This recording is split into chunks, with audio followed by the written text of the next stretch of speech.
I just want to start this morning just by saying that I don't mean to be an agent provocateur, but in 1984, a small band of philosophers, I believe they were foreigners in this land, made a declaration of fact that rang across the world and has yet to be on a grand scale answered. So the question I have for everyone is this: I want to know.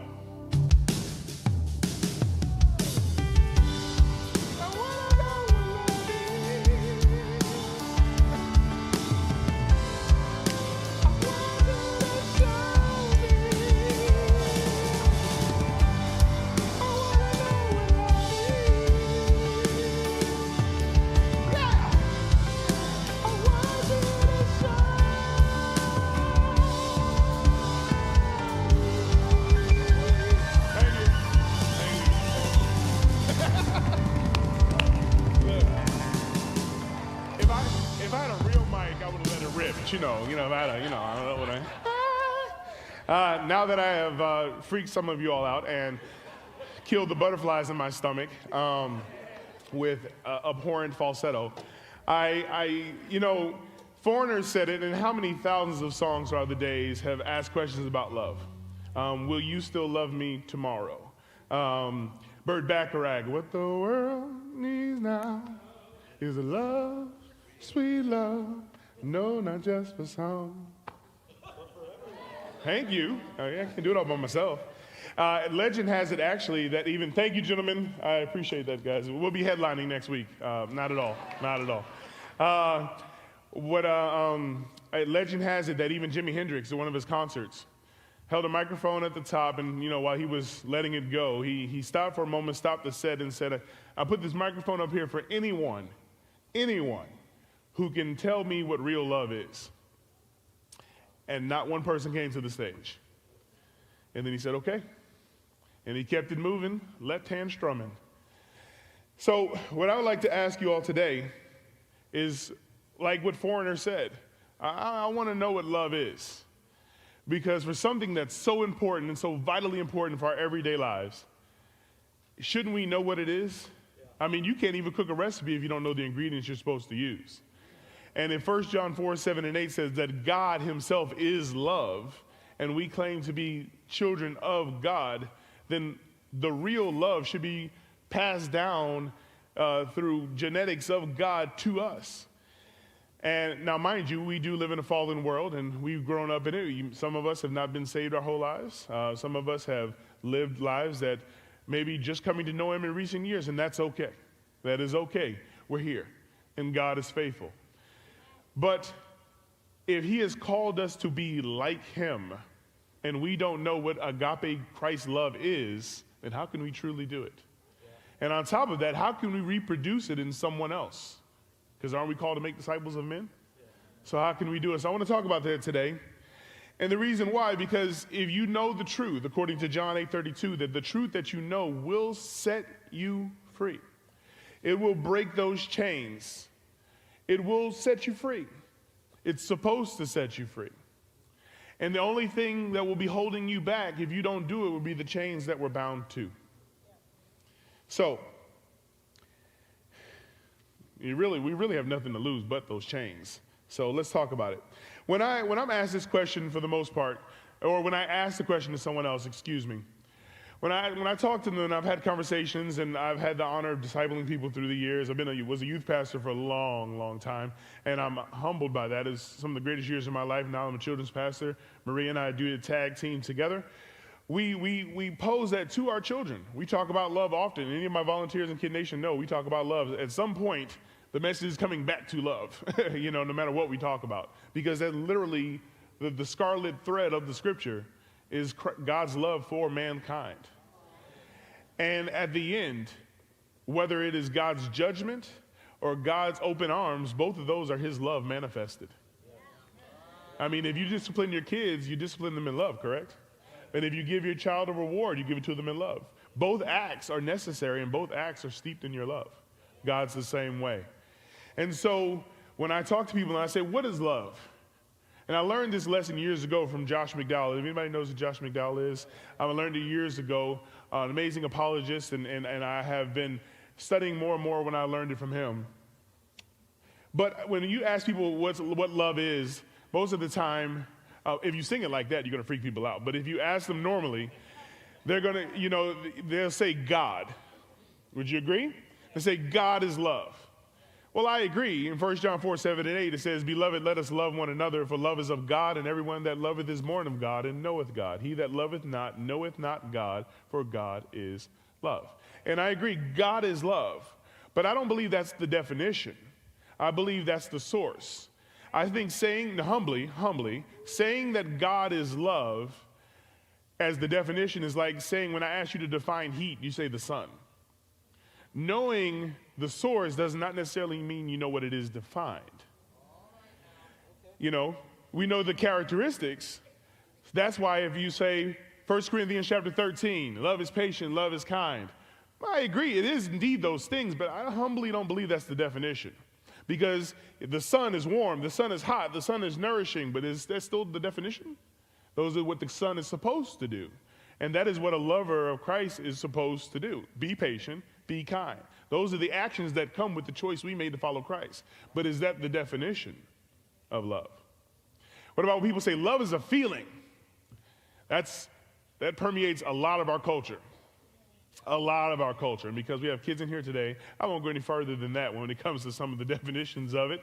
But that is what people say. But if love is just a feeling, I don't think that's the definition either, because when God commands us to love your neighbor, how can he command you to do a feeling? That's like if you're a parent, or if you're a parent and you tell your child, you're going to eat your liver. Now, I don't know who here likes liver. I love liver and onions. Liver and onions is solid because I had a mama who you will eat it or you're going to get up, and you're not getting up from the table, so you learn to love it. But my mom would make liver and onions, and in the beginning she'd say, you're going to eat it. And you're going to like it. Now, she can command me to eat it, but she cannot command how I feel about those onions and that liver. So love can't be a feeling only.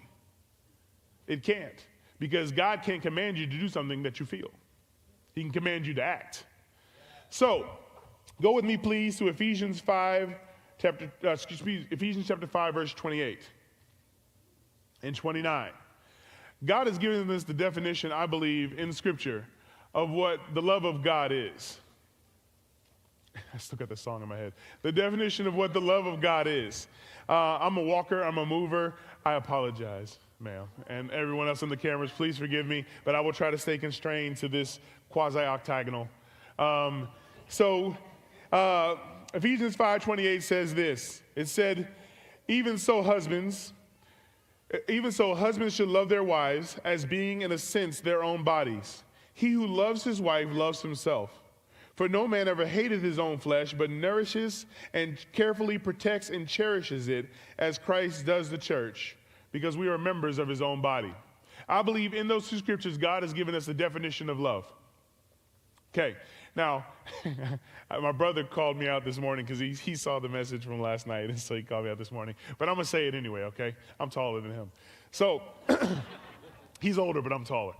So, I preached a message, my very first sermon in Bible college at Rhema. I had the honor of being in the class of Dean Brian McCallum, who I love dearly and I miss. He's an amazing man of God, and he was incredibly hard to play basketball against. I'll just say that. And I got up and I got ready to teach, and I said my title, and my title was God Takes Pleasure in the Butt.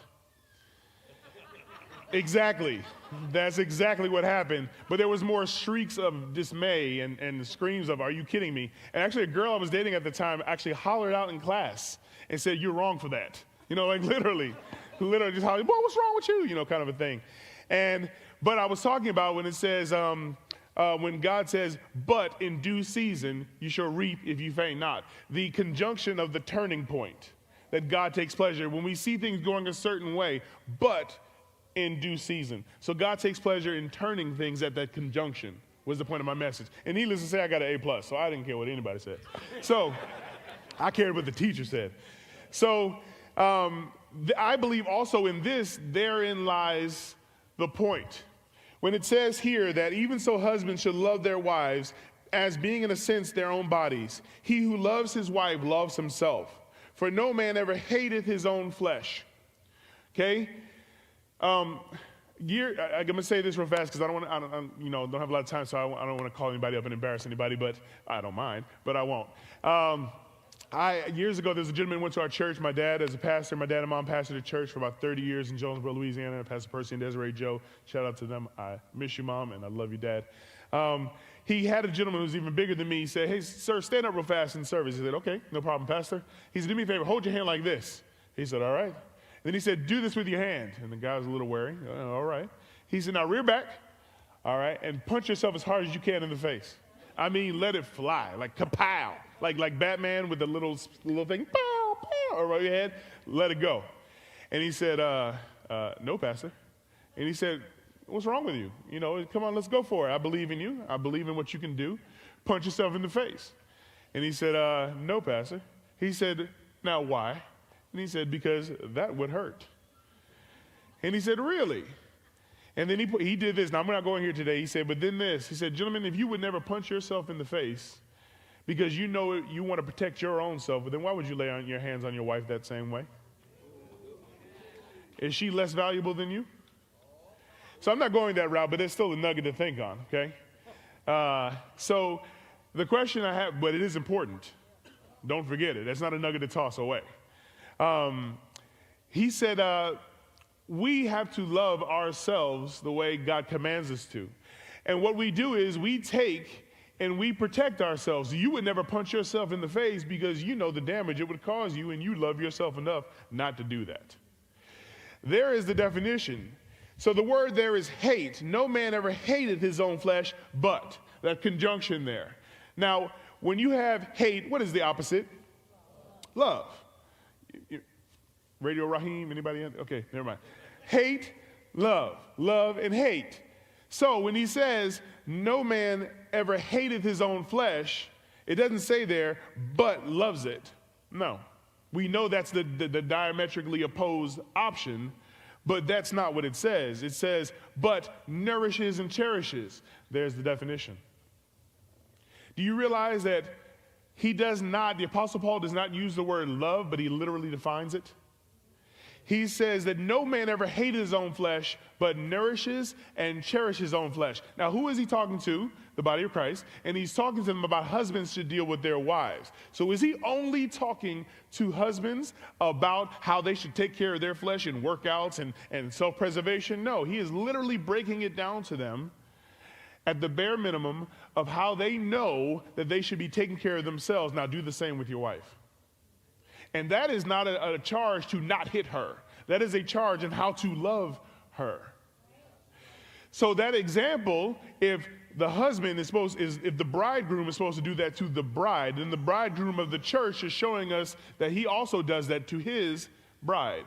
And if we are followers of Christ as Christians, then this is the definition of how we should be loving, nourishing, and cherishing. So let's break that down. Nourishing. A definition I have for nourishing is this: to provide with food or other substances necessary for growth, health, and good condition. To provide food or other substances necessary for growth, health, and good condition. My dad, again, go back to my dad, Percy Joe Sr., that's why I'm PJ, I'm a junior. I'm taller than him too, but I'm still scared of him. Because he's going to watch this and he's going to call me. So he has a garden. He is a horticultural genius. He has green up to his elbows, okay? I, on the other hand, do not. I can plant it and make sure I put some water on it, and then I might just forget it for a few weeks, and that's just, I apologize. I just don't have that skill, okay? And nor have I developed it. No, thank you. He, on the other hand, is that guy. He plants stuff, and it's just like the Dr. Dolittle of plants. Stuff just grows, and it's like, oh, this is amazing. And he has a garden. Now, in his garden, he has allocated in his budget stuff like Miracle Grow. He makes sure that the rows are properly and the seeds are spaced out. He makes sure that there is no tree cover that will stop the sunlight from getting in. He makes sure that it is at a right angle so the water doesn't pool up and drown the plants. He makes sure all of this stuff. He goes and gets fertilizer because we live in Louisiana. It is abundant. So he goes and gets fertilizer and fertilizes all of the stuff. And he makes sure that those plants are growing. What does he do? He provides it with food or other substances necessary for growth, health, and good condition. He nourishes those. But that's only half the job, because I didn't realize when I moved here to Michigan that this is such a hunter's paradise. I had no idea that there was so much hunting done here in Michigan. Had no idea. But in Louisiana, on our license plates, it literally says Sportsman's Paradise. Because if you watch Chudum Elizabeth, you watch alligators, we hunt anything out there, okay? We hunt, it doesn't matter what it is. I mean, we hunted alligators, all kind of stuff. So we have a lot of wildlife. And that wildlife tends to find its way into his garden. So what does he do? He runs an electrical wire around the garden to make, now it's not a full shocky till you fry amount of garden, but needless to say, it will be a shocking dinner for any of the animals that decide to come out and chew on any of his vegetables, okay? And he makes sure that he has that. Now, what is that? That's cherishing. Can you go to the next one, please? That is to care for in the sense of protecting anything that would hinder that nourishing process. So he has provided the nourishing for those plants, and then he provides the protection to make sure that the nourishing he has started and continues to do is not stopped. So it's not just the job and the only thing to just make sure they have food, but it is also in the protection of the plants that you invest in. So that not only does he run the wire out there in Louisiana where the humidity is 150% and in the sun and in everything else, he also runs the wire from the house, buys the necessary equipment, does everything within his power to make sure he protects those plants. So what happens when people walk up and see that garden, like I did for the first time? What is the thing that I said? Man, he loves the garden. Wouldn't you say that? If you saw that and a person do something to that extreme, I think it's extreme. Some of you might think that's nothing. I have a whole nursery in my backyard within Mazel Tov and kudos to you. I think it's an extreme. So I would go see that and say, oh my goodness, you love the garden, Dad. Oh yeah, I do. Now, if you saw my garden in all of its desolation, you would say, you hate gardening, don't you? Now, why is there a dichotomy? Why do you see what he has done in nourishing and cherishing and say he loves, and then you see my neglect and say he hates? Because he defined that the love that we're supposed to be doing is nourishing and cherishing. That is what love is. That's what love is. Sorry. That is what love is. It is nourishing and cherishing. Now, why is that important? Why do we need to talk about that? Can I get that board back there, please? Because I have been confined to this lovely. I'll tell you, this is awesome. So, I have an example. I'm going to. Can I slide this back, Pastor? Is that okay? It does need to be center mass as well. Okay. That phrase might never be used here again. Oh. So you know you're the man when it has wheels on and you decide to, is this open carry state? You got the gun show? You know, let's give it up. Oh no, actually I'm good. I don't even need the markers. Thank you. I appreciate it. But what I will need is 2 volunteers. People, if you've never met me before, please raise your hand. Ma'am, would you mind coming up to the front? Who else has never met me before? Please raise your hand. If I can get a gentleman, well, actually, nobody? Wow, am I really talked to that many people? I'm sorry if I've spent that much of your time. Sir, would you mind coming here with the awesome goatee? All right, if you don't mind. Now, I'm going to, may I help you up? I know you can handle it. Forgive me. And sir, no offense, but you got it. I believe in you. Okay? So, I'm going to give this to you if you don't mind. And you're welcome to keep this afterwards, but please don't. Okay, so I'm getting ready to give them something here, and I'm going to give you a piece of tape that you can put on the back if you don't mind. I'm shaking because I'm nervous. So, you know what? I believe you in your tape ability. And I'm going to give this to you as well, if you don't mind, sir, with my little to nothing of a fingernail. And I'll let you do the same if you don't mind putting it on the back. And then I want the 2 of you right here, about right here, if you don't mind, hang it as straight as you can. You know what, that's not fair to you because I did hers and that's messed up. I apologize. So if you can't see that, that is a picture of me in high school in a hunting jacket. Well, if you don't mind putting it a little bit down here, if you don't mind. Yes. That is me in a hunting jacket. Would you mind putting that picture up for me, please? My mom loved this photo. I did not. I've had a mustache since then, but at that point I did not. So I have a question. You will be, may I have your name, please? Nisha. It's nice to meet you, Miss Nisha. And your name, sir? Larry. Mr. Larry. It's nice to meet you, Miss Nisha and Mr. Larry. Okay, how many of you believe Miss Nisha's photo is the straightest? You have no support system out there, ma'am. I support you. I support you. How many of you believe hers is the straightest?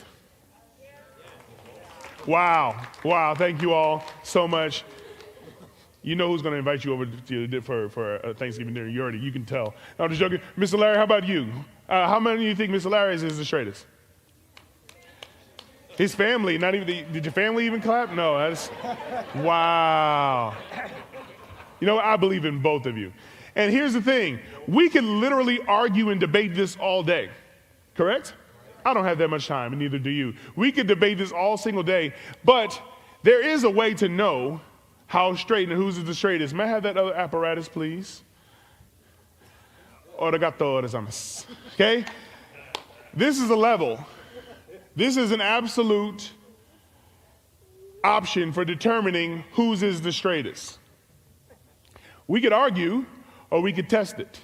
So, ladies first, excuse me, ma'am, if you don't mind. Let's see. You know what? I'm putting it on the bottom. It's a little easier. Let's see. Wow, seriously. Can you look at this for me, Mr. Larry, just so you don't think I'm being impartial? You see it? That is pretty darn level. Yeah, that's some. So for all of you who didn't believe in Miss Nisha, well done, ma'am. You done, indeed.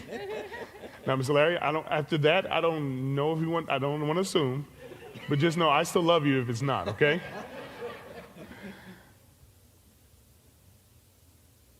Wow, that's literally the same.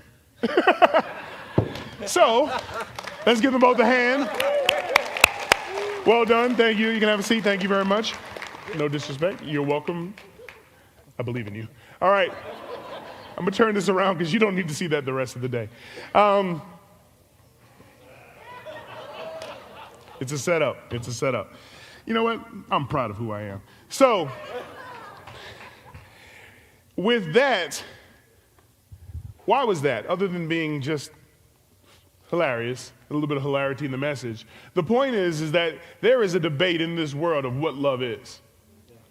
There is a debate about what love is. Love is this, love is that.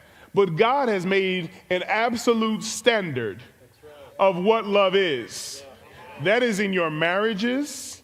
That is in how we deal with the person in the drive-thru who has messed up our orders. That is in how we deal with people that we don't agree with on certain issues in life. That is how we agree with people who may have a different melanin count as you.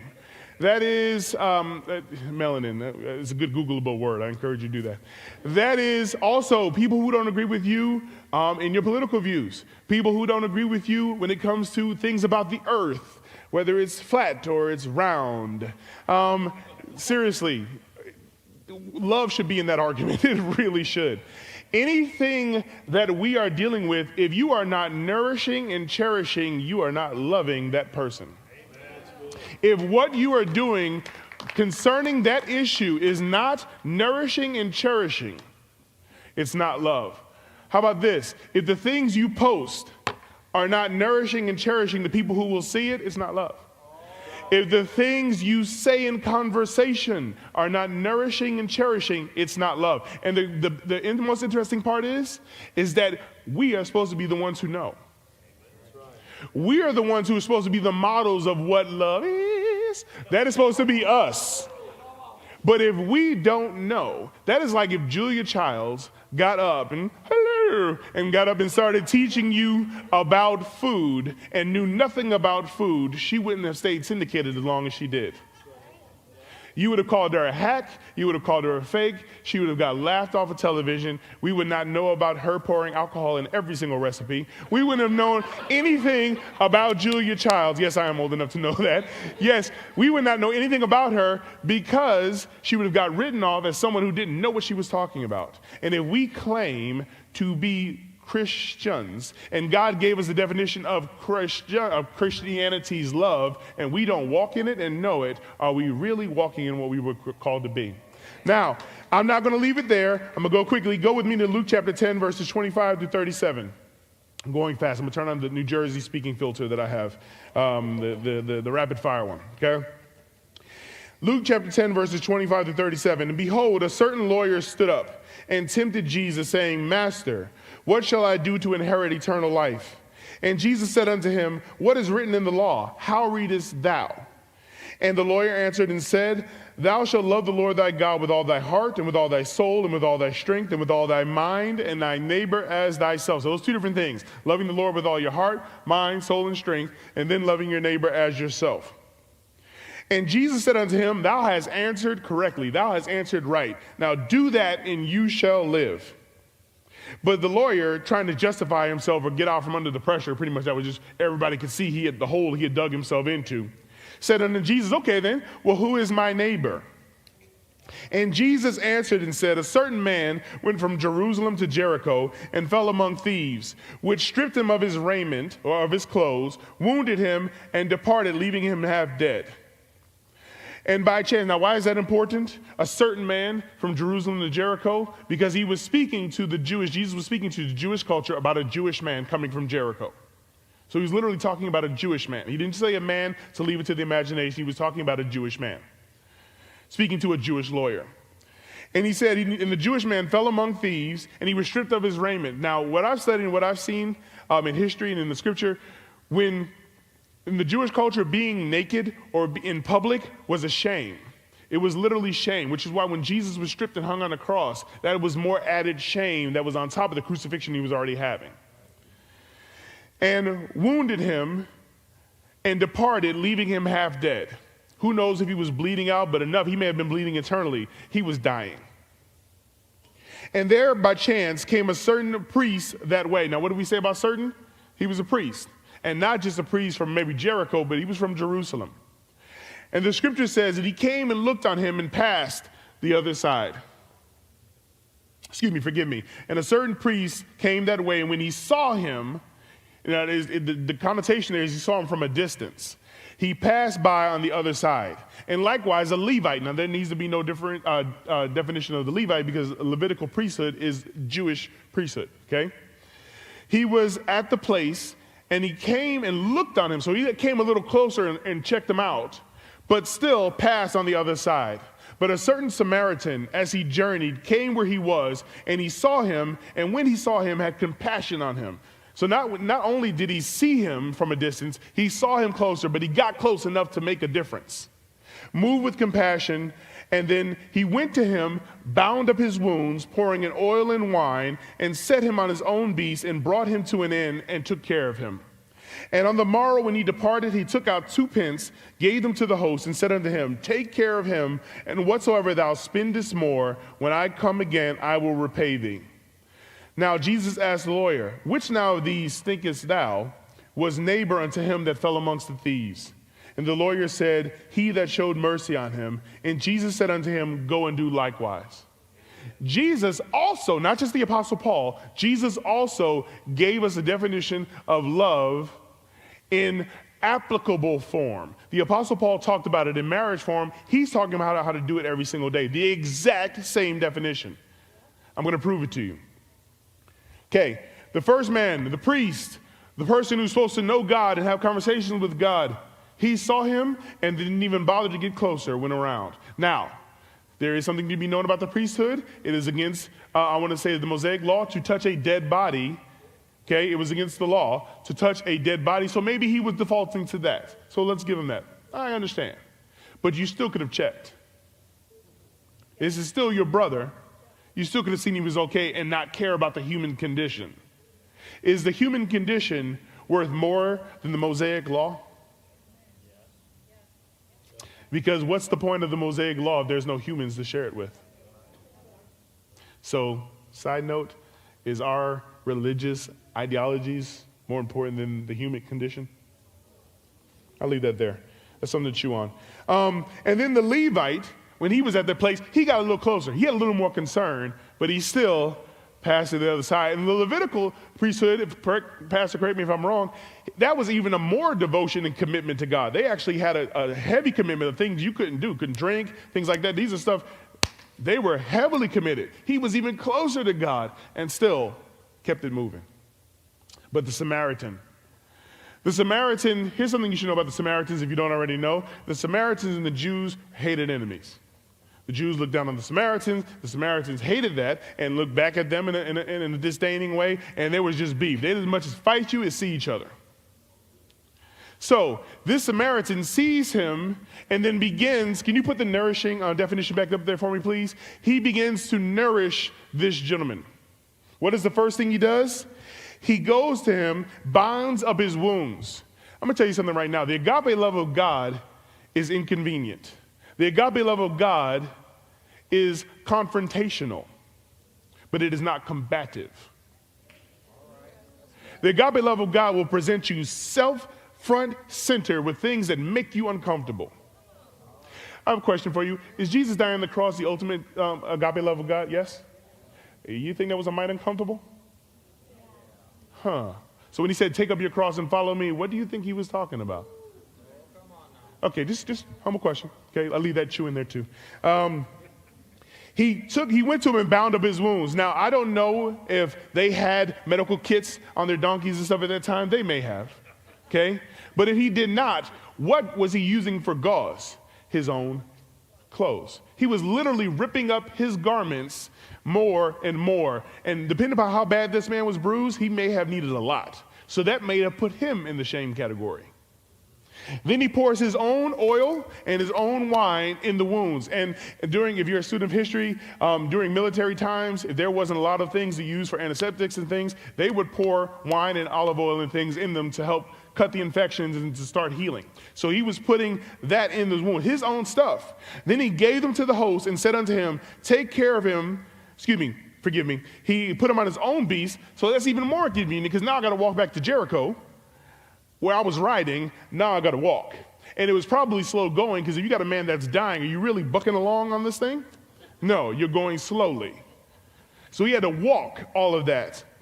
And then he brought him to an inn and took care of him. Why is that important? I'm going to explain it to you because I don't mind putting myself on the spot. I literally am on the spot, so I don't mind putting myself on the spot.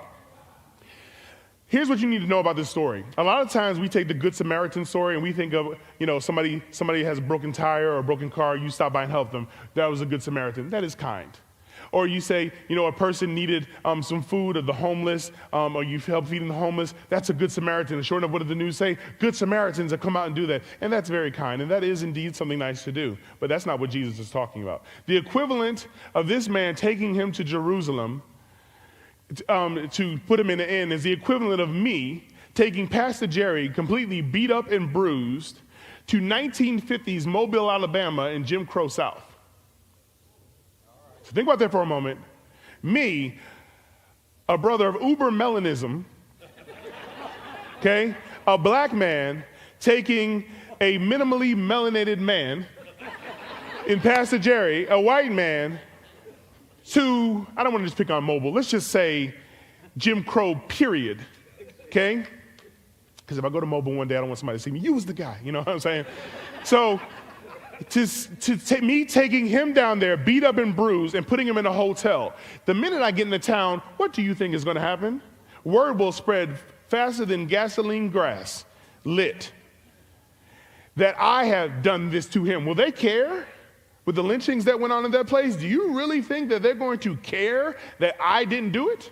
No.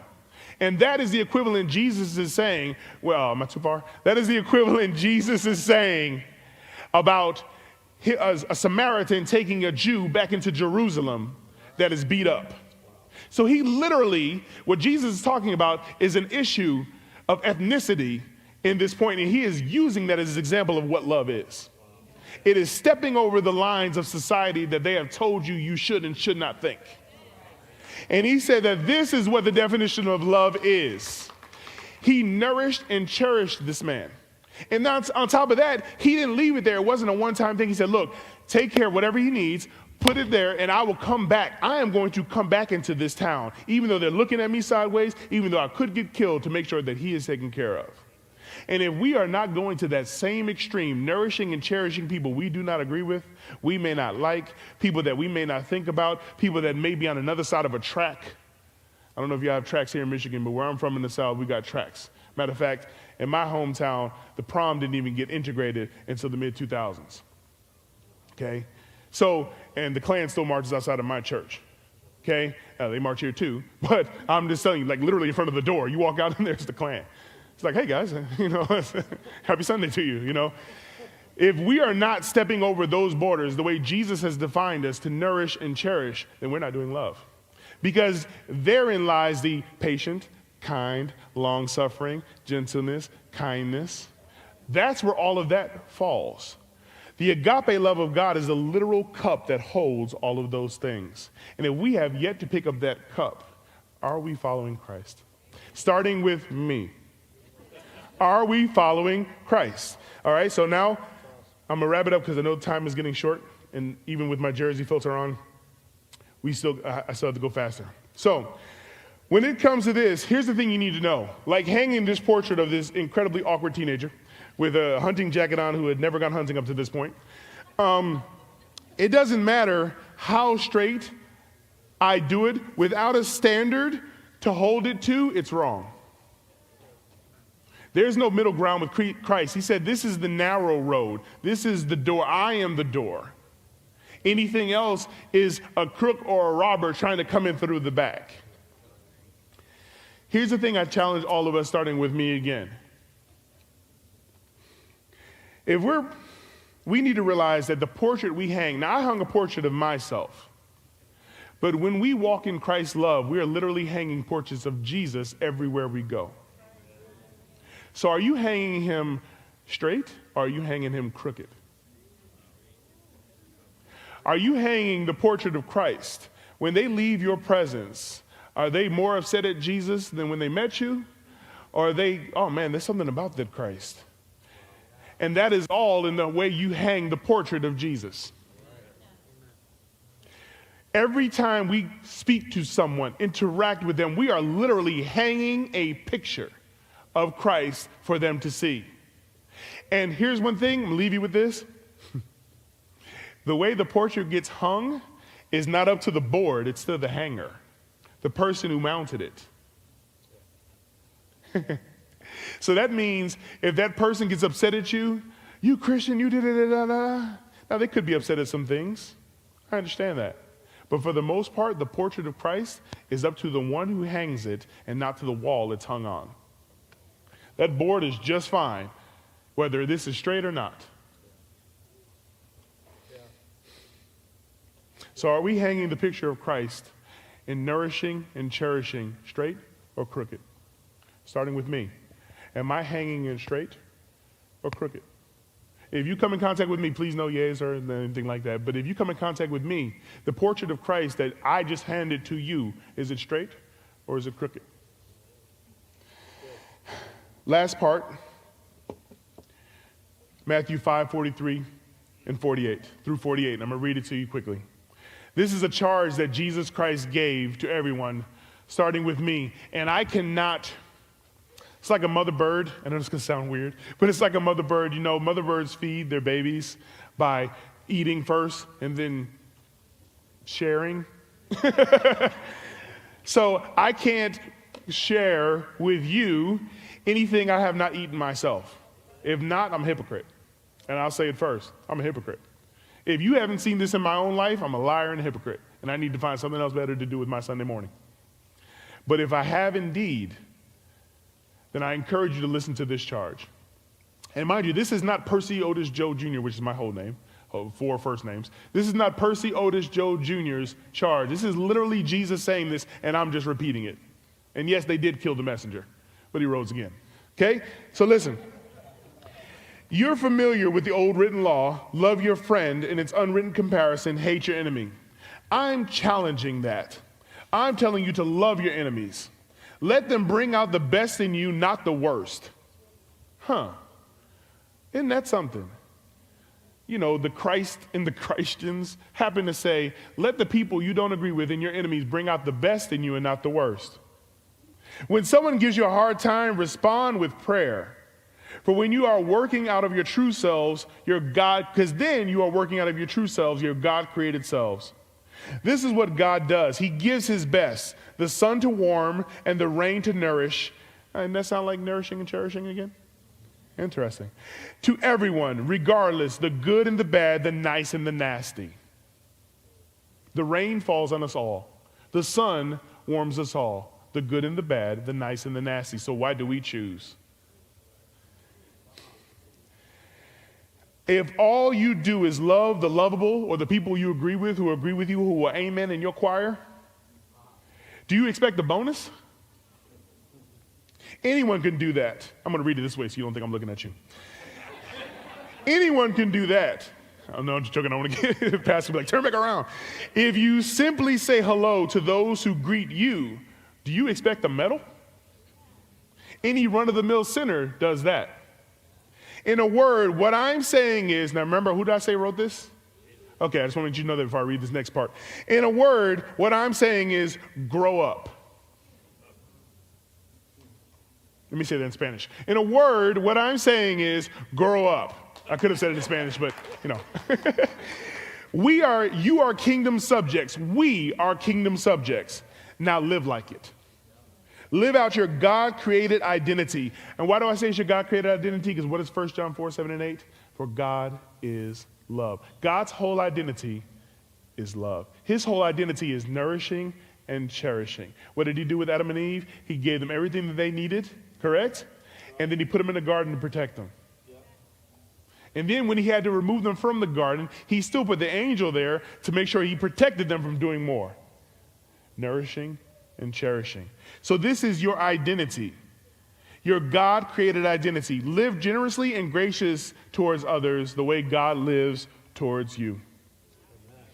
So like Brother Tadell said, and he sang this morning, that God will never fail. If we do this nourishing and cherishing, can you put that last slide up that says nourishing and cherishing together just so they can see it?